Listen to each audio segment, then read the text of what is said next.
Help me to know your will, Divine Mother. Guide me on this path. ಸೂತ್ರವಿಲ್ಲದ ಗಾಳಿಪಟ ಮತ್ತು ಕೈ ಹಿಡಿದ ಕೃಷ್ಣ. ಈ ಕಲಿಯುಗದ ಒಂದು ಸಣ್ಣ ಊರಲ್ಲಿ ರಾಘವೇಂದ್ರ ಎಂಬ ಒಬ್ಬ ಭಕ್ತನು ಬದುಕುತ್ತಿದ್ದ. ಅವನ ಬದುಕಿಗೆ ಒಂದು ವಿಚಿತ್ರ ಲಕ್ಷಣ ಇತ್ತು. ಕುಳಿತರೂ ಕೃಷ್ಣ, ನಿಂತರೂ ಕೃಷ್ಣ, ಹೆಜ್ಜೆ ಹಾಕಿದರೂ ಕೃಷ್ಣ ಕೃಷ್ಣ.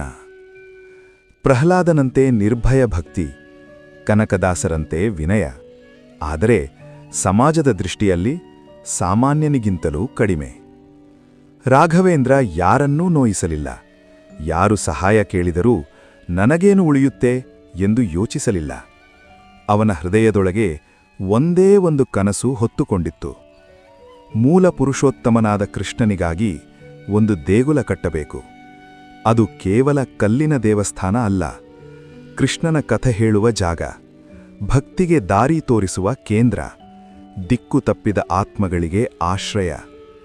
ಈ ಕನಸನ್ನು ಹಿಡಿದುಕೊಂಡು ಅವನು ಒಂದು ದೊಡ್ಡ ಆಧ್ಯಾತ್ಮಿಕ ಕೇಂದ್ರಕ್ಕೆ ಹೋಗುತ್ತಾನೆ.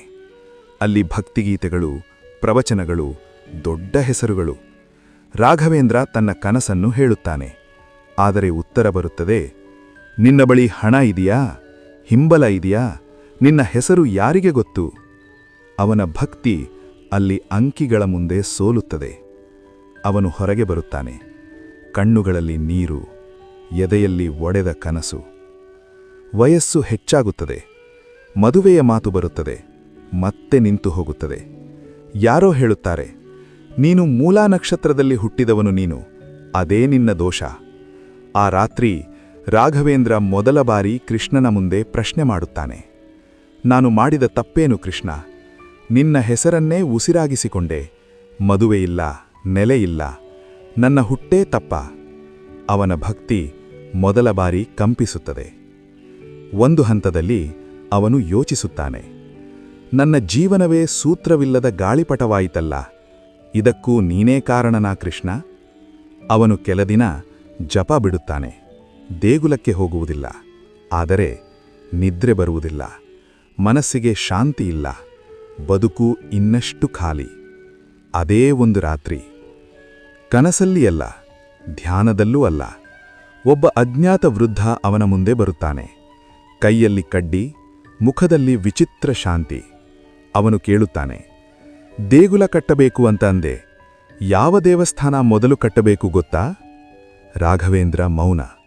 ವೃದ್ಧನು ನಗುತ್ತಾನೆ. ಮೊದಲು ನಿನ್ನೊಳಗಿನ ದೇವಾಲಯ ಕಟ್ಟು, ಹೊರಗಿನ ಕಲ್ಲು ನಾನು ನೋಡಿಕೊಳ್ಳುತ್ತೇನೆ. ಅಷ್ಟೇ ಹೇಳಿ ಅವನು ಮಾಯವಾಗುತ್ತಾನೆ. ಆ ಕ್ಷಣ ರಾಘವೇಂದ್ರ ಅರ್ಥ ಮಾಡಿಕೊಳ್ಳುತ್ತಾನೆ. ಪರಿಪೂರ್ಣ ಶರಣಾಗತಿ. ಅವನು ಮತ್ತೆ ಜಪ ಹಿಡಿಯುತ್ತಾನೆ. ಈ ಬಾರಿ ಬೇಡಿಕೆ ಇಲ್ಲ, ಪ್ರಶ್ನೆ ಇಲ್ಲ. ನೀನು ಕೊಟ್ಟರೂ ಕೃಷ್ಣ, ಕೊಡದಿದ್ದರೂ ಕೃಷ್ಣ. ಅವನು ಒಂದು ಸಣ್ಣ ಗುಡಿಸಿಲಲ್ಲಿ ಮಕ್ಕಳಿಗೆ ಭಾಗವತ ಹೇಳಲು ಶುರು ಮಾಡುತ್ತಾನೆ. ಹಳ್ಳಿಯ ಜನ ನಿಧಾನವಾಗಿ ಸೇರುತ್ತಾರೆ. ಅದೇ ಜಾಗ ನಿಧಾನವಾಗಿ ಆಧ್ಯಾತ್ಮಿಕ ಕೇಂದ್ರವಾಗುತ್ತದೆ. ಹಣ ಇಲ್ಲದ ಭಕ್ತಿಯ ಪೀಠವಾಗುತ್ತದೆ. ಮಹಾದೇಗುಲ ಅಲ್ಲ, ಆದರೆ ಜೀವಂತ ಕೃಷ್ಣ ಅಲ್ಲಿ ಇರುತ್ತಾನೆ. ಮದುವೆಯಾಗಲಿಲ್ಲ, ಆದರೆ ಅವನು ಒಂಬಂಟಿಯಾಗಲಿಲ್ಲ. ಕನಸು ಬದಲಾಯಿತು, ಆದರೆ ಗುರಿ ಸೋಲಲಿಲ್ಲ. ಕೃಷ್ಣ ಅವನಿಗೆ ಹೇಳಿದಂತೆ, ನಿನ್ನನ್ನು ನಾನು ಪರೀಕ್ಷಿಸಿದೆ, ನೀನು ನನ್ನನ್ನು ಆಯ್ಕೆ ಮಾಡಿಕೊಂಡೆ, ಅಷ್ಟೇ ಸಾಕು ಭಕ್ತ. ಕೃಷ್ಣ ಭಕ್ತನ ಕನಸನ್ನು ಮುರಿಯಲ್ಲ, ಅದಕ್ಕೆ ಅರ್ಥ ಕೊಟ್ಟು ಮರಳಿ ನೀಡುತ್ತಾನೆ. ಶರಣಾಗತಿ ಸೋಲಲ್ಲ, ಅದು ದೇವರೊಂದಿಗಿನ ಗೆಲುವು. ಈ ಕಥೆ ಮುಂದುವರಿಯುವುದು. ನಮಸ್ಕಾರ. ಹರೇ ಕೃಷ್ಣ ಹರೇ ಕೃಷ್ಣ, ಕೃಷ್ಣ ಕೃಷ್ಣ ಹರೇ ಹರೇ, ಹರೇ ರಾಮ ರಾಮ ರಾಮ ಹರೇ ಹರೇ.